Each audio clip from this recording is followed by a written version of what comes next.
Technology ஒரு விஷயத்தை நாம் உணர்றதுக்கு மட்டுமான ஒரு பிளாட்ஃபார்மாக வச்சுட்டு வித்தைகளை கண்களில் வாங்கி இதயத்தில் நிறுத்தக்கூடிய கருத்து உள்ளவங்களுக்கு தான் அது ஜெயிக்கும்.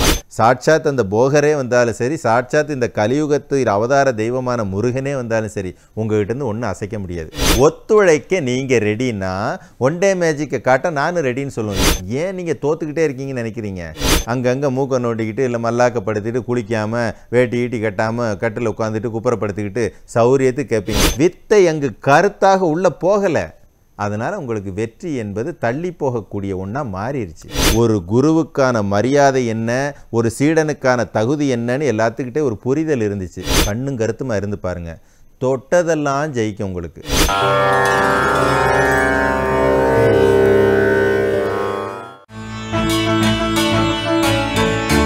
அறுபடை வீடுகளில் மூன்றாம் படை வீடான புண்ணிய பூமியான பழனியில் போகர் சித்தாந்த சபை இயங்கி வருகிறது. இச்சபையில் சமுதாயத்தில் பெருகி கிடக்கும் உடல் நோய், மனக்கவலை, குடும்பத்தில் அமைதியின்மை, பொருளாதார தடை இவை அனைத்துக்கும் சித்தர்கள் அருளிய சிறப்பான பயிற்சி முறைகளை கொண்டு தீர்வு அளித்து வருகிறார் முனைவர் போகர் வசீகரன். பல பேர் இவர் நடத்தும் பயிற்சி பட்டறையில் கலந்து கொண்டு தங்களது வாழ்வில் சிக்கல்கள் இன்றி சிறப்பாக வாழ்ந்து கொண்டிருக்கிறார்கள்.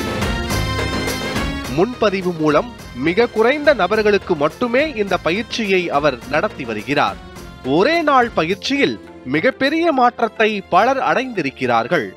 பிரச்சனைகளுக்கு தீர்வு பரிகாரம் மட்டுமல்ல, பயிற்சியும் தான் என்பதை உறுதியாக சொல்லி வருகிறார். எல்லோரும் வாழ்க்கையை வாழ்வாங்கு வாழ வேண்டும் என்பதற்காக தான் கண்டறிந்த பயிற்சி முறைகளால் பலரது வாழ்க்கையை சிறப்பாக மாற்றி அமைத்துக் கொண்டிருக்கிறார். நாள்பட்ட நோய்கள் நீங்கவும், நோய் வராமல் எதிர்ப்பு சக்தியுடன் ஆரோக்கியமாக வாழவும் அரிய முத்திரைகளை சொல்லித் தருகிறார். மனிதன் தன் வாழ்வில் எல்லா நலன்களையும் வளங்களையும் பெற்று வாழ வேண்டும் என்று முயன்று வருகிறார். இந்த பயிற்சியால் கேட்டது கிடைக்கும், நினைத்தது நடக்கும் என்பதை உறுதியாக சொல்கிறார். சொல்வதோடு மட்டுமல்லாமல் செயல்படுத்தியும் வருகிறார். குருவே சரணம். உலகெங்கும் உள்ள பக்தியால் இணைந்துள்ள நியூஸ் 7 தமிழ் நேயர்களுக்கு பழனி போகர் சித்தாந்த சபையிலிருந்து முனைவர் போகர் வசீகரனின் அன்பு வணக்கங்கள். எல்லார் மனசுலையுமே ஒரு எண்ணம் ஓடிக்கிட்டே இருக்கும். என்னடா இது, எப்போ பார்த்தாலும் ஒரு கிளாஸுக்கு நேரம் வாங்கன்னே சொல்கிறாங்களே.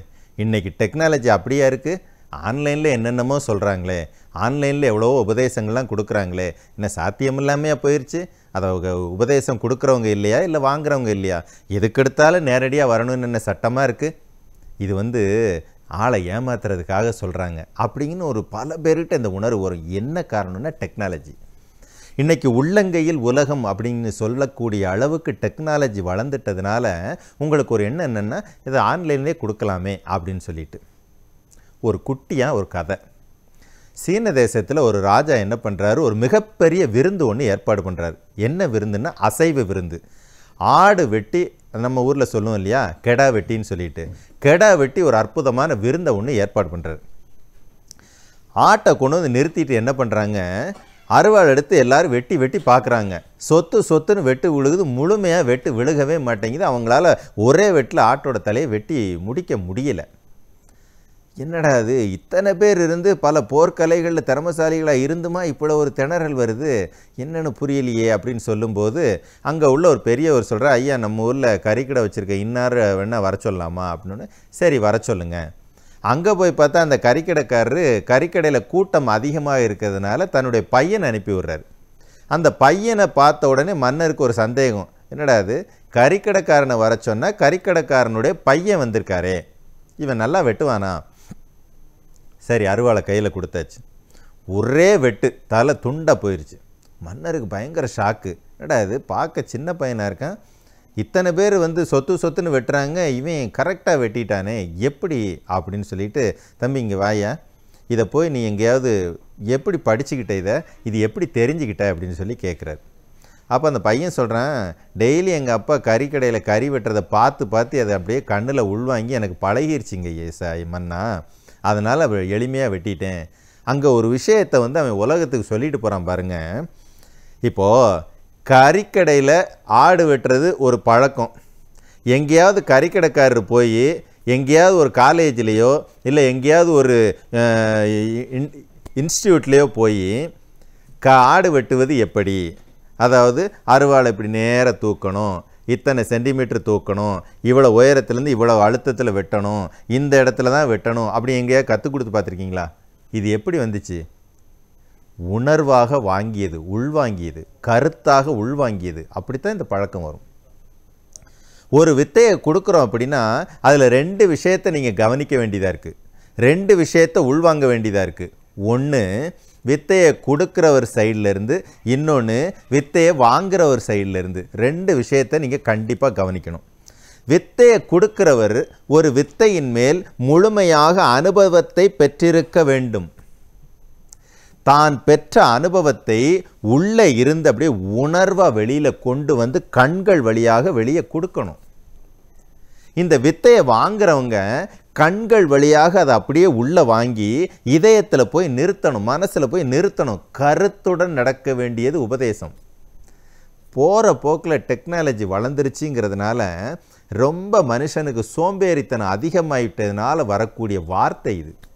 இப்போது டெக்னாலஜி வளர்ந்துருச்சு, நெட்டில் அடிச்சிங்க அப்படின்னா எங்கெங்கே என்னென்ன சாப்பாடு கிடைக்கும்னு தெரிஞ்சிடும். என்னென்ன கடையில் டேஸ்ட்டாக இருக்குது ரெவ்யூ எல்லாமே ஆன்லைனில் தெரிஞ்சிடும். ஆனால் ஆன்லைன்லேயே நீங்கள் சாப்பிட முடியுமா? வாங்கி கையில் வச்சு பெனஞ்சு நாக்கில் தூக்கி வச்சா தான் அது சுவையாக இருக்குதா சுவை இல்லாமல் இருக்குதாங்கிறதே உங்களுக்கு தெரியும். டெக்னாலஜியோட லிமிட் அவ்வளோதான். இன்னொரு டெக்னாலஜியோட இன்னொரு மிகப்பெரிய ஒரு மோசமான ஒரு ரிசல்ட் ஒன்று நீங்கள் இது வரைக்கும் தெரிஞ்சிக்கலை. இப்போ பழனி மலையை எடுத்துக்கோங்க. இந்த விஞ்சுன்னு சொல்லக்கூடிய ஒரு ட்ரெயின், இன்னொரு பக்கம் ரோப் கார், இந்த 2மே வந்து இப்போது மனிதர்களோட பயன்பாட்டுக்காக அவங்களுடைய இயலாமையை கருத்தில் கொண்டு அங்கே உருவாக்கி வச்சுருக்குறாங்க. இதையே இது உருவாகிறதுக்கு முன்னால் இந்த மலை எப்படி இருந்துச்சு? மலைக்கு போகணுன்னா வீட்டிலேருந்து வரும்போதே எல்லாரும் தயாராக தான் வருவாங்க. கை வலிச்சாலும் கால் வலிச்சாலும் வயசாக இருந்தாலும் கண்டிப்பாக படியேறித்தான் போகணுங்கிறத முடிவு பண்ணியே வருவாங்க. அன்றைக்கி கால் வலிக்கும், இல்லை காய்ச்சலாக இருக்கும், ஏதோ ஒரு பிரச்சனை இருக்கும், அதெல்லாம் பார்க்க மாட்டாங்க. தடுமாறு முட்டி மோதி முழங்கால் போட்டு முட்டினால் மேலே போயிடுவாங்க. அப்போ அந்த அளவுக்கு உடம்புலையும் மனசுலையும் ஒரு திடம் இருந்துச்சு. அவங்க வாழ்ந்த வாழ்க்கையில் ஒரு ஆரோக்கியம் இருந்துச்சு. ஒருவேளை ஒரு பொருளை மேலே போனதுக்கப்புறம் மறந்துட்டால் திரும்ப படியில் தான் வந்தாகணுங்கிறது நிர்பந்தம். அதனால் உடம்புக்கு ஆரோக்கியம் மேம்பட்டுக்கிட்டே இருந்துச்சு. இன்றைக்கி என்னாச்சு? மக்களுடைய வசதிக்காக அப்படின்னு ஒரு விஷயத்தை உள்ளே கொண்டு வந்தீங்களா? இப்போது இயலாதவங்க அதில் ஏறி போகட்டுமே அப்படிங்கிற ஒரு உணர்வு கொண்டு வந்தீங்களா? இப்போ என்னாச்சு? முட்டி வெளியே இல்லாதவனுக்கு கூட அந்த ட்ரெயினை பார்த்த உடனே இன்றைக்கி ஒரு நாளைக்கு அதில் போனால் என்னங்கிற உணர்வுக்குள்ளே கொண்டாந்து நிறுத்தி எல்லாரையும் முட்டி செத்தவங்கள மாற்றிட்டீங்களா? இப்போ டெக்னாலஜி நல்லதா கெட்டதா? அவ்வளோதான். அப்போது டெக்னாலஜி ஒரு விஷயத்தை நாம் உணர்றதுக்கு மட்டுமான ஒரு பிளாட்ஃபார்மாக வச்சுட்டு வித்தைகளை கண்களில் வாங்கி இதயத்தில் நிறுத்தக்கூடிய கருத்து உள்ளவங்களுக்கு தான் அது ஜெயிக்கும். அதனால தான் வித்தையை நேராக போய் கற்றுக்கணுங்கிறது. நீங்கள் சோம்பேறிகளாக இருக்கிறதுனால உபதேசம் கொடுக்குறவங்களும் ஒரு வகையில் சோம்பேறி ஆகிறதுனால என்ன ஆயிடுது? எல்லாத்தையும் ஆன்லைன். அப்போது நேரடியாக வர்றதுக்கு ஒரே ஒரு காரணம்தான், வித்தையை நன்கு உணர்ந்த நன்கு அனுபவப்பட்ட ஒருவர் தன்னுடைய அகத்தில் உணர்வாக வெளிப்படுத்தி கண்களில் உணர்வாக கடத்த வேண்டும். அது தகுதியுள்ள ஒருத்தருக்கு. இன்னொருத்தர் அந்த வித்தையை சரியாக உள்வாங்கக்கூடிய தகுதியை வளர்த்து கொண்டு, அதாவது கண்களால் வாங்கி இதயத்தில் போய் கருத்தாக நிப்பாட்டணும். அப்படி நிப்பாட்டினா தாங்க பயிற்சி ஜெயிக்கும். அதுக்கு தாங்க எல்லாத்தையும் நேரம் வரணும்னு சொல்கிறது. இப்போ நம்ம சபையை மட்டும் வச்சு பேசணும் அப்படின்னா ஒன் டே மேஜிக் விளையாட வர்றீங்களா அப்படின்னு கேட்போம். அது என்னங்க ஒன் டே மேஜிக் அப்படின்னா, நீங்கள் ஒத்துழைக்க ரெடின்னா. ஏன் அப்படின்னா, நீங்கள் ஒத்துழைக்காமல் என்ன விட்டுருங்க, சாட்சாத் அந்த போகரே வந்தாலும் சரி, சாட்சாத் இந்த கலியுகத்து அவதார தெய்வமான முருகனே வந்தாலும் சரி, உங்கள்கிட்டருந்து ஒன்றும் அசைக்க முடியாது. ஏன்னா உங்களுடைய ஒத்துழைப்பு இல்லாமல் எதுவுமே செய்ய முடியாது. நான் ஜெயிச்சிருவேன்னு நீங்கள் நம்பினா உங்களை ஜெயிக்க வைக்கிறது எனக்கு ஈஸி. நான் விளங்க மாட்டேன்னு நீங்கள் நம்பினா உங்களை விளங்க வைக்காமல் போகிறது எனக்கு ரொம்ப ஈஸி. உங்களுடைய எண்ணங்கள், உங்களுடைய ஒத்துழைப்பு ஒன்று தான் உங்கள் வாழ்க்கையில் நீங்கள் எப்படி இருக்கணுங்கிறதே தீர்மானிக்கும். அப்போ நம்ம சொல்லுவோம், ஒத்துழைக்க நீங்கள் ரெடின்னா ஒன் டே மேஜிக்கை காட்ட நானும் ரெடின்னு சொல்லுவோம். ஏனென்றால் ஒரு வித்தையை எதிரே அமர்ந்திருக்கக்கூடிய ஆளினுடைய என்ன சொல்கிறது கெப்பாசிட்டியை உணர்ந்து நாம் கொடுக்கும்போது என்ன ஆகுதுன்னா ஒன் டே மேஜிக் கூட சாத்தியப்படுது. என்ன காரணம்? உணர்வு. கண்களில் நாம் உணர்வாக கொடுக்கக்கூடியதை கருத்தாக வாங்கி வைக்கக்கூடிய அந்த உணர்வை அங்கே உருவாக்க முடியுது. அதனால் அங்கே வெற்றி என்பது ரொம்ப ஈஸியாக நடக்குது. இப்போ ஆன்லைன்லன்னா என்ன பண்ணுவீங்க? அங்கங்கே மூக்கை நோண்டிக்கிட்டு இல்லை மல்லாக்கப்படுத்திட்டு குளிக்காமல் வேட்டி ஈட்டி கட்டாமல் கட்டில் உட்காந்துட்டு குப்புறப்படுத்திக்கிட்டு சௌரியத்துக்கு கேட்பீங்க. அங்கே நம்மளால் ஒரு வித்தையை உணர்வாக கொடுக்கவும் முடியாது, உங்களால் உணர்வாக வாங்குறீங்கிற இடத்துல இருக்கவும் முடியாது. ஏன் நீங்கள் தோற்றுக்கிட்டே இருக்கீங்கன்னு நினைக்கிறீங்க? யூடியூப்பில் ஒரு அழகான மந்திரத்தை ஒருத்தர் சொல்லி கொடுப்பார். இந்த மந்திரத்தை இப்படி சொன்னால் வாழ்க்கையில் நல்லது நடக்கும். அதை கேட்டுகிட்டு இருக்கும்போது நம்ம என்ன செய்வோம்? பாத்ரூமில் இருப்போம், இல்லை வண்டியில் ட்ராவலில் இருப்போம், இல்லை ஒரு அசௌகரியமான ஒரு சூழலில் நம்ம வச்சுருப்போம். ஆனால் டெக்னாலஜி என்ன பண்ணுதுன்னா அவ்வளோ ஒரு அவமரியாதையாக அந்த வித்தையை உங்களை கேட்க வைக்குது. அதனால் என்ன ஆகுது? வித்தை அங்கு கருத்தாக உள்ளே போகலை. அதனால் உங்களுக்கு வெற்றி என்பது தள்ளி போகக்கூடிய ஒன்றா மாறிடுச்சு. அதனால தான் சொல்கிறது, வித்தையை கருத்தாக வாங்கி உள்ளே வைக்கணும். கண்ணும் கருத்துமா வாங்கணும்னு சொல்கிறதுக்கான காரணம் அதான். கண்ணு முதல்ல பார்த்து உள்வாங்கணும், அப்படியே கருத்தாக உள்ளே கொண்டு போய் சேர்த்து வைக்கணும். கொடுக்குற ஒரு உள்ளே இருக்கிற கருத்தை கண் வழியாக கடத்தணும். இப்படி சம்பவம் நடந்தால் தாங்க இதெல்லாம் உபதேசம்னு பேர். இப்போது டெக்னாலஜி வளர்ந்த காலத்தில் நீங்கள் சொல்லக்கூடிய இதே கருத்தை ஒரு 50-100 வருஷத்துக்கு முன்னால் டிவி, இணையதளம், மொபைல் இதெல்லாம் இல்லாத ஒரு காலத்தில் நீங்கள் இந்த வார்த்தையை சொல்ல முடியுமா? என்ன நடந்தால் நேர வாடானா வந்து தான் ஆகணும். ஒரு நல்ல உபதேசத்தை கொடுக்கக்கூடிய குரு இந்த உலகத்தோட எந்த மூலையில் இருந்தாலும் நீங்கள் தேடி போய்த்தாகணும். நீங்கள் லெட்ரு போட்டு, குருஜி நான் வீட்டில் ஃப்ரீயாக இருக்கேன், நீங்கள் வந்து எனக்கு உபதேசம் கொடுங்கன்னு சொன்னீங்கன்னா அந்த ஆளை நீங்கள் கண்ணிலே பார்க்க முடியாது. காரணம், அன்றைக்கு ஒரு குருவுக்கான மரியாதை என்ன, ஒரு சீடனுக்கான தகுதி என்னன்னு எல்லாத்துக்கிட்டே ஒரு புரிதல் இருந்துச்சு. அது சரியாக புரிஞ்சுக்கோங்க. நீங்கள்லாம் வாழ்க்கையில் ஜெயிக்கிறதுக்குன்னே பிறந்தவங்க. அதை எப்படி எந்த இடத்துல தவற விடுறோங்கிற ஒரே ஒரு சின்ன அந்த விழிப்புணர்வு உங்கள்கிட்ட இருந்தால் போதும். நீங்கள் வாட்டுக்கு வாழ்க்கையை சந்தோஷமாக உங்களுக்கு பிடிச்ச மாதிரி ஆரோக்கியமாக வாழ்ந்துட்டு போயிடலாம். அந்த தகுதி உங்கள்கிட்ட இருக்குது, அதை நினைவில் வச்சுக்கோங்க, மறந்துடாதீங்க.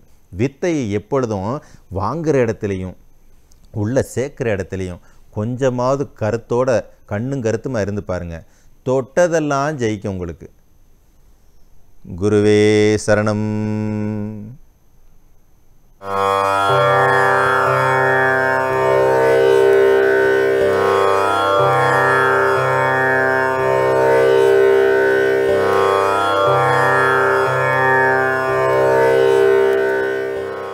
சார் வணக்கம், நான் ஜெயஸ்ரீ. சார் நான் யூடியூப்பில் உங்களுடைய பதிவு பார்த்து தான் நான் இங்கே வரணும்னு நினச்சேன். என்னோடய அம்மா கிட்ட இதை சொன்னப்போ அவங்களோட ஒரு அனுபவத்தை சொன்னாங்க. அவங்களுக்கு தெரிஞ்சவங்க ஒருத்தவங்க ஒரு வாழ்க்கையில் ரொம்ப கஷ்டப்பட்டவங்க. அவங்களுக்கு 2 பெண் குழந்தைகள். ஹஸ்பண்ட் அண்ட் ஒய்ஃப் வந்து இங்கே இந்த பயிற்சி எடுத்துக்கிட்டாங்களாமாங்க. ஒரு 5 வருஷம் முன்னாடி வந்து எடுத்துட்டேன் அப்படின்னாங்க. எடுத்துகிட்டு இப்போ ரொம்ப சிறப்பாக இருக்காங்க. குழந்தை ஒரு வறுமை நிலையில் இருந்துட்டு அவங்க வந்து ஒரு நல்ல நிலைமையில் வந்து 2 குழந்தைங்களையும் கல்யாணம் பண்ணி கொடுத்துட்டு இப்போ அவங்க 2 பேரும் புட்டபர்த்தியில் இருக்காங்க அப்படின்னு சொல்லி சொன்னாங்க. ரொம்ப செழிப்பாக இருக்காங்க அப்படின்னு சொல்லி சொன்னாங்க. சரி, இது ஒன்று முயற்சி பண்ணி பார்க்கலாமே அப்படின்னு சொல்லிட்டு என்ன, அதாவது ஃபினான்ஷியல் ட்ரபிள்ஸும் இருக்குது, ஃபிசிக்கல் ப்ராப்ளம்ஸும் இருக்குது, ரிலேஷன்ஷிப் ப்ராப்ளம்ஸும் இருக்குது. எனக்கு தனஞ்சய தந்திரா கிளாஸ் மந்த் அட்டன் பண்ணினேன். அதாவது ஒரு வெர்ஷன் 2.0 மாதிரி இருக்குது. அதுக்கப்புறம் நிறைய பிரச்சனைகளை சந்திச்சு வாழ்க்கையில் நமக்கு ஒரு ஹோப் இல்லாத மாதிரி போகிற டைமில் என் ஹஸ்பண்ட் சொல்லிட்டு இருந்தார், இவ்வளோ தைரியமான ஒரு லேடி இந்த பயிற்சிக்கு போயிட்டு வந்ததுக்கப்புறம் நீ இந்த டெய்லி பயிற்சியெல்லாம் பண்ணுறதை பார்த்து இப்போ எனக்கு ஹோப் இருக்குது, நீ பழையபடி ஆயிடுவே அப்படின்னு சொல்லி ஹோப் இருக்குது அப்படின்னு சொல்லிட்டு அவங்க ரொம்ப சந்தோஷப்பட்டாங்க. பித்ருக்களுக்கு பண்ணுறது அப்படின்னு சொல்லிட்டு எங்களுக்கும் பித்ருக்களோட இது இருக்குது, தோஷம் இருக்குது. நீங்கள் ஆற்றுல போய் முங்கிட்டு குடும்பமாக 3 பேர் தலையே சேர்த்த முடியாது. நானும் என் ஹஸ்பண்ட் வேணால் போகலாம், என் பையன் வரவே மாட்டான் இந்த விஷயத்துக்கெல்லாம். இதெல்லாம் எப்படி பண்ணுறது அப்படிங்கிறது ரொம்ப யோசனையாகவே இருந்துகிட்ருக்கும். சொல்லி பார்த்து அது நடக்கவே இல்லை. 5 வருஷமாச்சு, நடக்கவே இல்லை. இப்போ அது ஒரு ஹோப்பாக இருக்குது, நம்ம இதெல்லாம் பண்ணும்போது சேஞ்சஸ் வரும் அப்படின்னு சொல்லிட்டு ஒரு ஹோப்பாக இருக்குங்க சார். தேங்க்யூ.